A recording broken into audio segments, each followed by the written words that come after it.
Trusting in Allah, SWT 5. I had a thought which I wanted to share. I was pondering over a common problem found amongst Muslims. When some face difficulties, instead of firstly observing themselves and their behavior to assess whether they need to change for the better and remain steadfast on the obedience of Allah, the Exalted, patiently waiting for relief, they instead turn to uneducated and inexperienced people who claim to fix worldly things through spiritual means. These people only cause a Muslim to adopt an illness which is far worse than their initial problem, namely, paranoia. These people convince Muslims that their problems have either been caused by supernatural creatures, such as jinns, or by black magic which someone has used against them. Even though jinns do exist, it is very rare for them to affect people in their worldly matters. This incorrect advice causes Muslims to become severely paranoid and superstitious over petty things, and it even causes them to grow suspicious over their friends and relatives. This only leads to enmity and fractured relationships.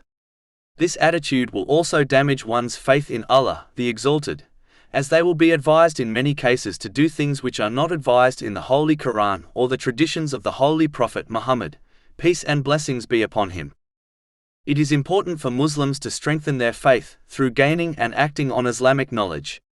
This will prevent them turning to such foolish people who cannot even fix their own problems, let alone fix the problems of others. Strong faith will prevent paranoia affecting them, as they will fully rely on Allah, the Exalted, in all situations. Strong faith allows a Muslim to understand that even if the entire creation desired to harm them, they will not be able to do so unless Allah, the Exalted, allowed it.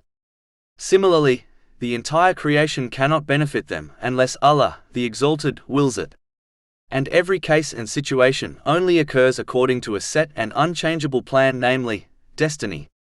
This has been advised throughout the Holy Quran and the narrations of the Holy Prophet Muhammad, peace and blessings be upon him, such as the far-reaching narration found in Jami' at-Tirmidhi, number 2516. To conclude, a Muslim, when encountering a problem, should firstly assess their own behavior and rectify it if necessary, and then remain obedient to Allah, the Exalted, by fulfilling His commands, refraining from His prohibitions, and by facing destiny with patience, and avoid further problems in the form of paranoia by avoiding people who claim to fix worldly problems in spiritual ways.